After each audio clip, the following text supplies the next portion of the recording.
Mon calendrier de la semaine, lundi, il y avait pas grand-chose. En termes de earnings, là, il y a le lundi, il y avait les earnings de McDo et surtout le lendemain, il y a les earnings de Microsoft. Donc la clé ici, c'est de voir qu'on est dans un contexte sans trop de catalystes, on suit le price action. En fait, là, c'est les vacances, donc il se peut que le prix bouge bizarrement. Donc erreur ici, abandon trop de SL. En fait, quand je me prends plusieurs SL, j'ai tendance à ne plus prendre les signaux, en fait. Il faut juste se dire qu'il y a pas de lien entre les 2 en fait. Il y a un en fait, c'est pas parce que je me suis pris un SL que le signal est moins bon, en fait. Il y a juste pas de lien entre les 2. Et donc là, quand même un good game, un truc que je voulais faire, c'est quand je trade un breakout, être prêt à trader l'échec du break, en fait. C'est un truc assez important. Donc là, ici, à l'ouverture, pas de signal, pas de signal. Quoiqu'ici, j'aurais pu acheter ici sur le Nasdaq, j'aurais pu acheter en me disant que là, il y a un break.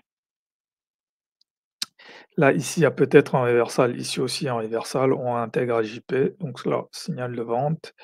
Là, je peux continuer à vendre parce qu'il est très probable qu'on va aller chercher MIV-HB, donc là aussi, c'est quand même une erreur de ne pas continuer à vendre ici, parce que si ça, c'est ma signal barre, alors je dois vendre jusqu'à la target, donc ça aussi, c'est quand même un petit souci. Là, je peux continuer à vendre ici en me disant qu'on va aller chercher MIV-HB, pareil ici. Le dos, lui, il est un peu dans un truc différent. Donc là, on est typiquement, je suis pas en surajout. Aussi, un autre problème, c'est que là, on est convergent avec le DXY. Donc ça, en général, c'est pas un signe de mouvement directionnel, en fait. C'est peut-être ça l'indice des journées avec plusieurs allers-retours, en fait. Quand le DXY est convergent avec les indices, il faudra que j'analyse. Donc voilà, donc ici on arrive sur MIV-HB, ici on n'y arrive pas. Là, on se retourne, donc ici, en fait, il aurait fallu rentrer avant la clôture de cette barre, en fait. Donc, dès qu'il y a ce pendu, il aurait fallu à la limite rentrer ici en M5, mais bon, ça, je le fais pas. Donc, à la limite, je serais rentré ici, voilà, et je me serais dit qu'on va aller rechercher le plus haut. Donc voilà, ici on se met à stagner. Là, je peux dire que peut-être il va y avoir un breakout. Donc potentiellement, si j'achète ici en me disant qu'on va avoir un breakout, il faut que je sois prêt à inverser ma position. Donc ici, j'inverse ma position. Voilà. On a essayé de monter, ça n'a pas marché. On intègre une fois de plus AJP. Donc ici, vendre. Là, pareil, je peux continuer à vendre.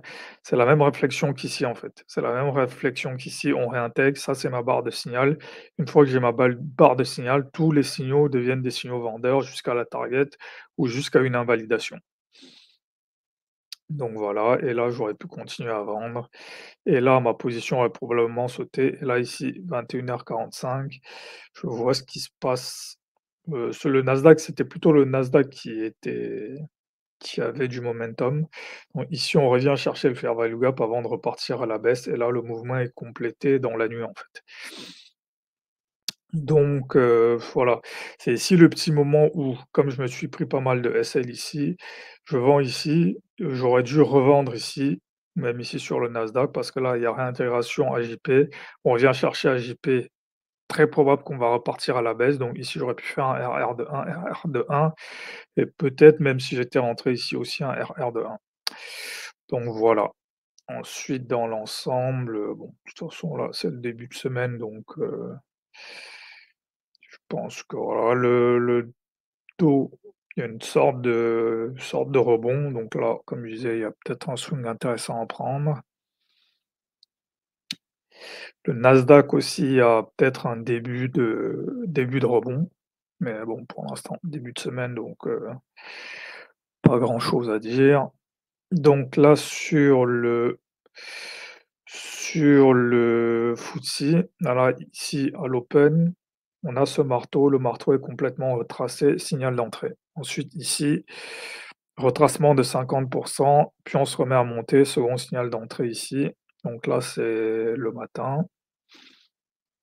Et ensuite, bon, il y a une inversion l'après-midi, mais bon, je ne traite pas les indices européens l'après-midi.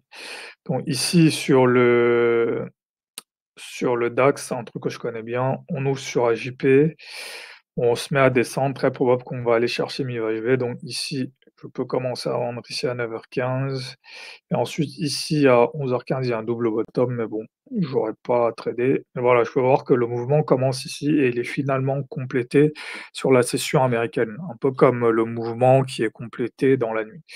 Donc voilà, les mouvements peuvent prendre du temps, donc voilà, parfois peut-être qu'il faut rentrer.